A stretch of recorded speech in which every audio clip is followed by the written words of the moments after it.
Hello everyone, welcome to Archana's happy home. ఈరోజు మన recipe మామిడికాయ పచ్చడి. ఈ మామిడికాయ పచ్చడి అంటే ఇప్పుడు మామిడికాయలు, లేత మామిడికాయలు వస్తూ ఉంటాయి కదా. ఈ మామిడికాయలతోటి పచ్చడి చేసుకుంటే ఇది ఒక నెల రోజుల పాటు చక్కగా నిల్వ ఉంటుంది. ఈ పచ్చడిని ఇన్స్టెంట్గా మనం ఎలా చేసుకోవాలి అనేది ఈ వీడియోలో నేను చూపెడుతున్నాను.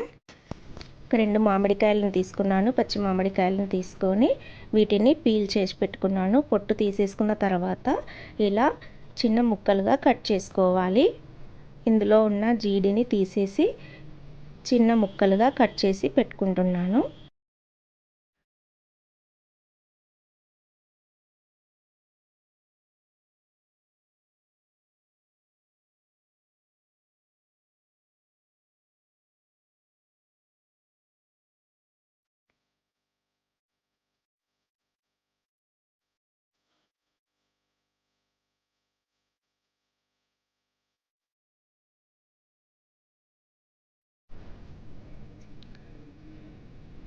ఇప్పుడు ఇలా వీటిని చిన్న ముక్కలుగా కట్ చేసి పెట్టుకోవాలి.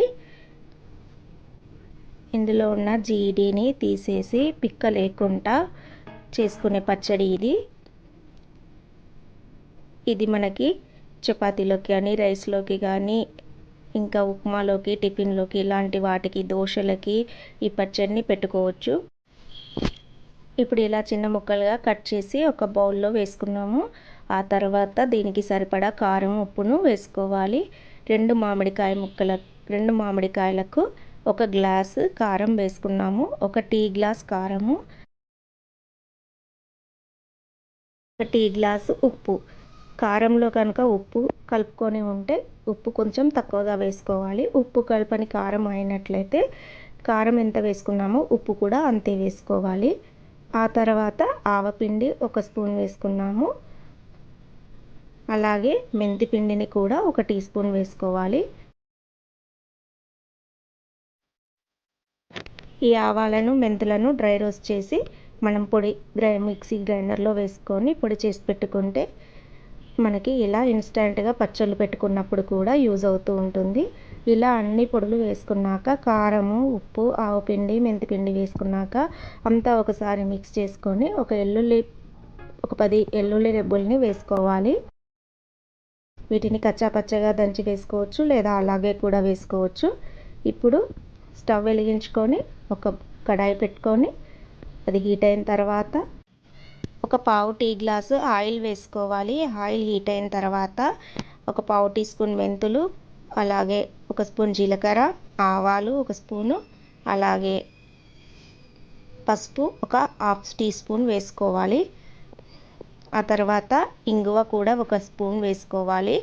ఇవన్నీ ఫ్రై అయ్యాక ఇందాక కలిపెట్టుకున్న కారం, ఉప్పు మిక్చర్లో వేసుకొని కలుపుకోవాలి.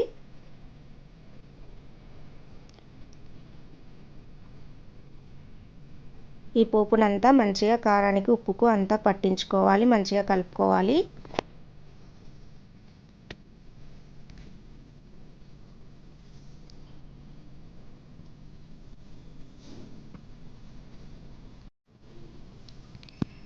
ఇలా అంతా పోపును కలుపుకున్న తర్వాత ఇప్పుడు కట్ చేసి పెట్టుకున్న మామిడికాయ ముక్కలన్నీ కూడా వేసుకొని మంచిగా కలుపుకోవాలి.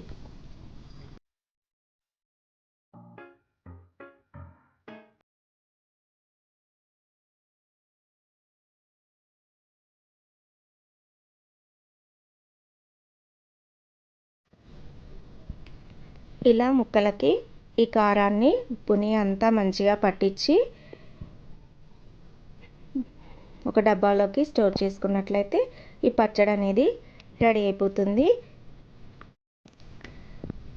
ఇప్పుడు ఈ పచ్చడి నెక్స్ట్ డే వరకు మంచిగా ఉప్పు, కారము అంతా కలిపి ముక్కలు అనేటివి ఊరి ఉప్పు, కారం అనేది ముక్కలకు మంచిగా పట్టుకొని పచ్చడి అనేది చాలా టేస్టీగా ఉంటుంది. ఈ పచ్చడి మనము చపాతీలోకి కానీ, రైస్లోకి కానీ, లేదా ఉప్మా, దోశ ఇలాంటి వాటిలోనికి కానీ సర్వ్ చేసుకోవచ్చు. ఈ పచ్చడి నెల రోజుల వరకు చక్కగా నిల్వ ఉంటుంది. ఇన్స్టెంట్గా మామిడికాయ పచ్చడిని ఈ విధంగా తయారు చేసుకోవచ్చు. ఐ హోప్ ఈ వీడియో మీకు నచ్చిందని అనుకుంటున్నాను. నచ్చినట్లయితే లైక్ చేయండి, షేర్ చేయండి, కామెంట్ చేయండి. నా ఛానల్ని ఇంకెవరైనా కొత్తగా చూస్తున్నట్లయితే సబ్స్క్రైబ్ చేసుకోకపోతే సబ్స్క్రైబ్ చేసుకోండి. Thank you for watching.